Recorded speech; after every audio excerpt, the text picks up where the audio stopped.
The Russian Marines saw the Ukrainians preparing their advance in the trench. He could have retreated, but he chose to advance, surprising the enemies and starting a fight that would spill blood in those holes. A soldier stopped in the middle of the battlefield.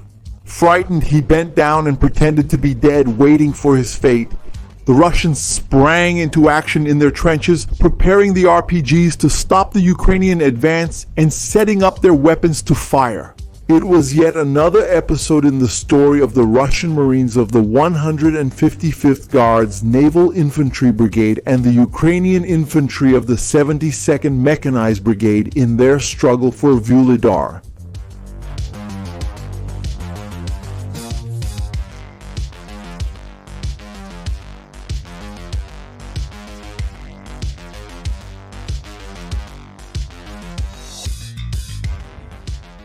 Vuledar, a Ukrainian city with just over 14,000 inhabitants before 2022, was turned into a war zone. The place was mainly known for its coal mines as its main economic feature, and it had also become a cultural center. However, the winds of war reached Vuledar, bringing with them all the stench of hell and hatred. It didn't take long for the city to turn into ruins, and the surrounding country houses began to become the stage for yet another military theater, where Ukraine desperately tried to defend itself from the Russian offensive. The first attacks by Kremlin forces took place in March 2022, followed by a constant exchange of control over the nearby villages until the 155th Guards Naval Infantry Brigade finally took Pavlivka and never left. Thus, the territory south of Vuhledar became completely Russian and started to be used as a base for clashes in the city. The 72nd Mechanized Brigade of Ukraine held out during all this time, even with the shortage of weapons and ammunition.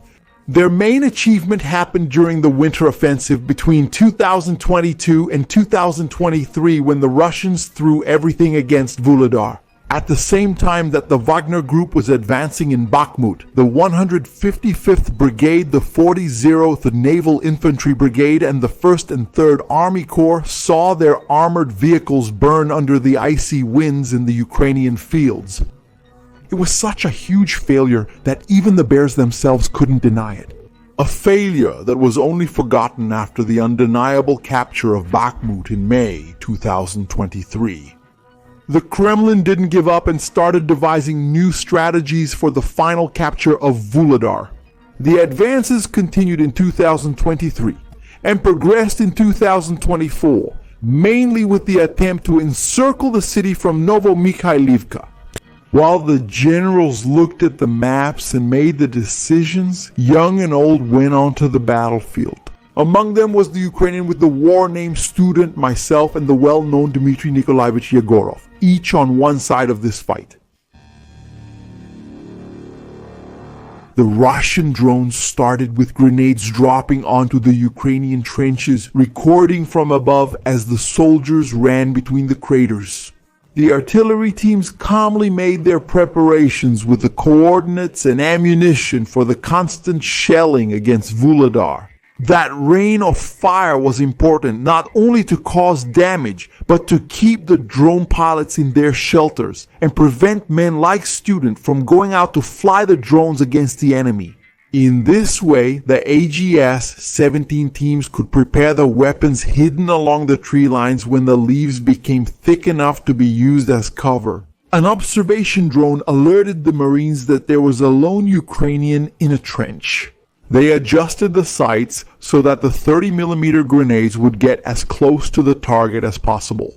The automatic launcher fired the VOLG-30 from over a kilometer away. The 29 in the supply system flew in seconds.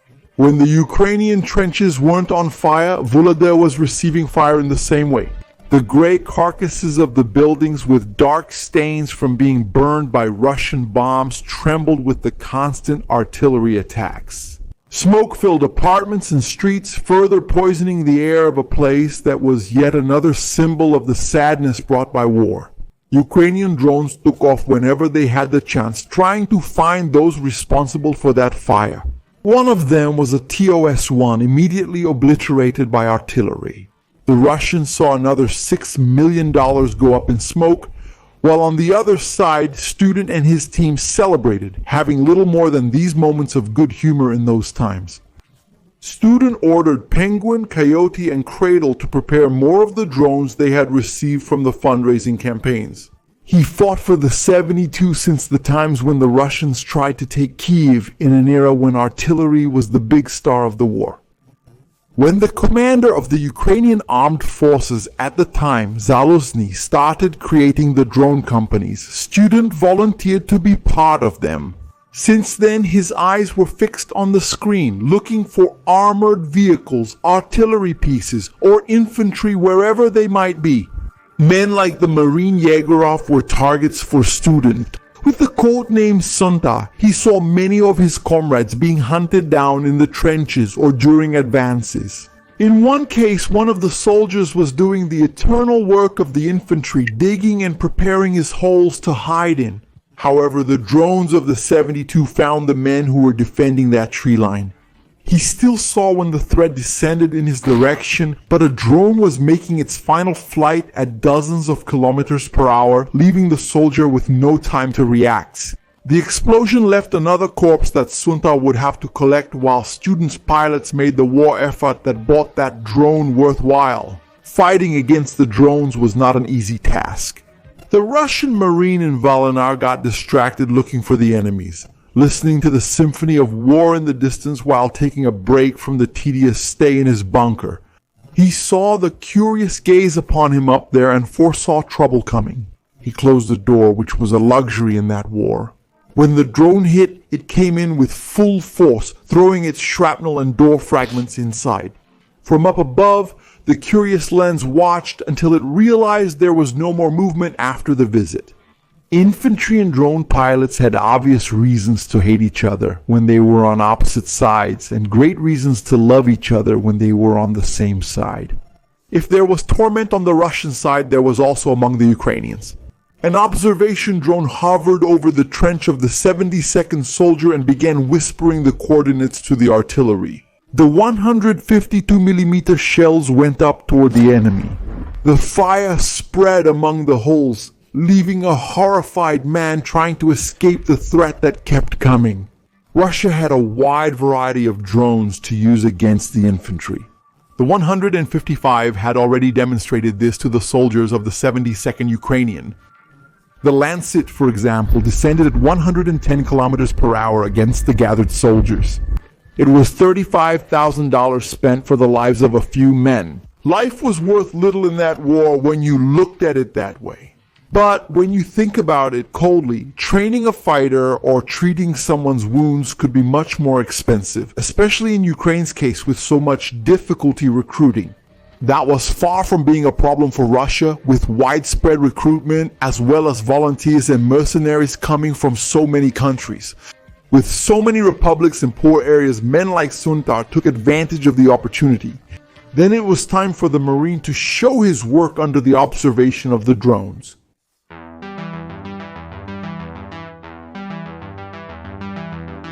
Suntar's full name was Dmitry Nikolaevich Yegorov. He was 48 years old when he decided to enlist in the Northern Military District with the Marines of the 155th. He trained among them and said goodbye to his 11 and 8-year-old children, leaving them in the care of their mother and grandparents. The 155th Naval Infantry Brigade of the Pacific Fleet became his new family in December 2022, and shortly after, he was already in Ukraine. He was born in the Republic of Yakutia, or Sakha, the largest in the Russian Federation. From his village Suntar, he took his war name. It was October 2023 when Suntar learned that cluster bombs were starting to be dropped by the Ukrainians in the region. They had used it in Mikilsk, east of Vuledar, spreading the munitions against a defensive position. Men from the 40th were injured or died that day. Suntar waited for something similar in his position. The first bombs fell, turning the trench into a place of screams and blood. Then the Ukrainians advanced. From inside the holes, the Marines tried to react, coming out with their RPGs to fire at the attacking forces before they arrived. Their AKs were anything but restrained in their firing toward the tree line. The RPGs were launched to accompany the smaller projectiles. A grenade exploded next to one of the Marines, almost filling him with shrapnel. Even so, he kept standing and firing until there was an explosion in front of him, making him fall into the ditch, confused and feeling the pain spreading through his body. Knowing that many Russians had been wounded or killed by the cluster bombs or grenades, the Ukrainians moved in to enter the trenches. Drones from both sides watched the battle, reporting where the danger was. Suntar saw the nervousness on the faces of his comrades who were waiting for the Ukrainian advance. He decided to do the unexpected, advancing with the K-74M with the selector set for a deadly burst. His shots flew over the dry earth of the trench, kicking up dust. The Ukrainians were startled by the noise of the rounds flying in various directions, switching from attack positions to defense. Only one of them tried to fight back, raising his AK-47 high and returning fire at Suntar in the same way. The Russian Marine went back to get grenades, while on the other side one of the wounded Ukrainians retreated until he got support from his comrades. The first grenade thrown exploded too far away, serving little purpose other than making the enemies more worried about what they were up against. Suntar went back to reload, needing more ammunition from his comrade who stayed back. Meanwhile, the Ukrainians began to get ready. When the Marine returned with his shots, he was met with a grenade that landed between him and the nearest opponents. The dark smoke mixed with the dust from the shots. No one could see anything for a few moments. Suntar lost the initiative to the more numerous enemies. He had to crouch down a bit, running only when his comrade threw his grenade. It didn't explode on target, but it gave Suntar time to recover and forced another Ukrainian into a retreating position. The Ukrainians kept firing even though those farther away had lost the initiative in the fight. Suntar's comrade started his own line of fire, tearing up the ground with bullets and making the most aggressive enemy duck down. Suntar advanced again, with his breath recovered and new initiative. He exchanged shots with the most advanced opponent, ducking down to prevent him from continuing his way through the trench. Another Russian appeared further back, now making two in support. A grenade exploded among the riflemen, throwing pieces of dirt and stones onto Suntar's back. He felt the fragments hit his vest and arms. While one of the Russians fell back, he held back the wave of fear and the states of pain to keep holding the Ukrainians down. He moved forward little by little. He realized that now there was only one opponent attacking. The Ukrainian tried to attack by shooting randomly, only getting up afterward to try for more accuracy. That was the moment when the K-74M's ammunition burst against his chest. He fell to the ground after his body shook in pain. Back there, the first wounded Ukrainian was waiting for his comrades. A grenade exploded right at the position where Suntar was. He came back as soon as the smoke cleared, firing more from the K at the Ukrainians further back. Grenades exploded around him, sending more and more fragments that tore through his skin. In the midst of the dust and smoke, smelling his own blood in the gunpowder-filled air, he kept firing. The Ukrainians fell back when they realized that the cluster munitions weren't enough to make it easier to enter the trench. Suntar's actions were crucial in keeping the enemies pinned down at the entry position. Without that, they would have taken position and started a precise advance against the Marines of the 40th and the 155th who were serving there at that moment. When the spirit of war left his body, his blood became apparent to the heart and the mind. Suntar collapsed in the trench, needing support to be taken to the care of the medics. He died days later. His mother, already ill, passed away when she learned what had happened to her son. He was buried with honor in his hometown, receiving the Hero of Russia medal for his deeds, which were the main reason the trench was not taken that day. What the infantry of the 72nd couldn't achieve, the drones did. Student and his men set the propellers to bring about more deaths. The Marines fired desperately to stop the drone that flew over the trench. One of them tried to run when he realized that shooting was useless. The aerial weapon engulfed him with death just as he crouched down to protect himself. His corpse disappeared along with the smoke in the earth. Students saw the Russians becoming bolder and bolder. Their transport vehicles began to move closer to Vuhledar, even under the watchful eyes of the drones. A armored personnel carrier covered by soldiers tried to advance through the dashas, seeing the empty country houses as protection. The drone descended onto the equipment, blasting the bodies of the Marines above it. The survivors ran to the residences where they set up a position. The kamikazes made their uncomfortable visits to each Marine. Those who saw the observers in the sky thought it was a good idea to try to shoot down the snooper. By spending ammunition from outside the house, they gave time for another kilogram of explosive to take flight. It was so fast that it didn't give all three a chance to hide, ripping the skin off one of the Marines. The others carried him to the new cover, calling on the radio to find out when the next big attack would happen.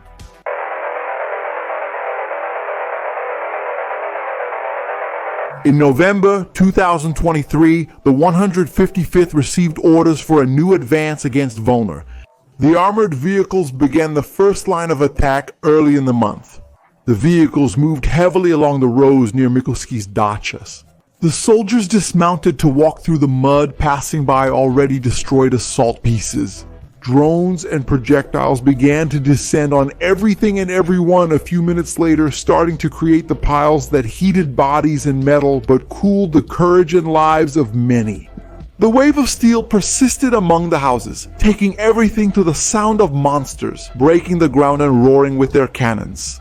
These same ones perished before small predators that descended in their deadly flights. The Russians tried to open up more space to continue their advances. Obviously, their air power was one of the alternatives. Now the Su-34 appeared accompanied by something new. They took the FAB 1500 to Volga, weighing 1.5 tons. 750 kilograms were explosives that created 15-meter craters. One of the coal mines was hit hard. The explosions were successive in the city. Blasts that went through the hearts of any soldier wherever he was. Vuledar was covered in smoke so the Russians could continue their advance. The new waves of metal continued, now using the fields to bring their soldiers to the city. The men got off the tanks so the armored vehicles could start firing at the Ukrainians. The loud noise attracted the birds of prey, which came voraciously to devour the metallic monsters. Standard looked desperately at the monitor many times, knowing that the drones could not fail. They had to send everything they had, flying one after another, to crash into Russian tanks, BMPs, and BTRs that advanced through the tree lines.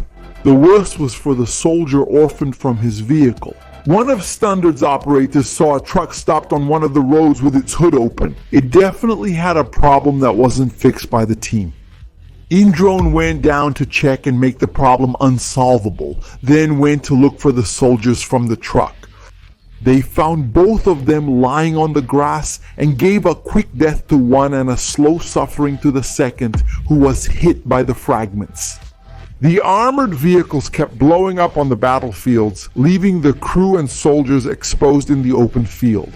The man tried to take shelter inside a building, but the drone was far too agile. It chased the victim, sensing the horror in the air, picking up the scent of fear as it got closer. It exploded inside the building, letting the smoke escape through the window along with another soul. The drones acted like predators, sniffing out their prey hidden alongside the armored vehicles. The men were like pups, sheltering themselves in the corpse of their dead mother. The predators sniffed them out and ignored their attempts to defend themselves, devouring another victim with fire. The drones crashed repeatedly into the soldiers left on the roads. Some hid in the artillery craters but died when the grenades fell. Alone in the field, without hearing the drone buzzing above, the Russian didn't even see the grenade being thrown. The desperate rifleman was cornered by the drones. When something exploded next to him, he put his hand on his abdomen and bent down to the ground until he felt the earth beneath his body. The Ukrainians laughed on the other side of the screens. Student ordered them to confirm the death. Thus the grenade fell, ending the horror of yet another man in the war. That was the end of yet another wave of Russian metal. But by the end of that winter, the 155th had already prepared other plans, looking for a route through Nova Mikhailivka. That would be an even greater challenge for the Ukrainians.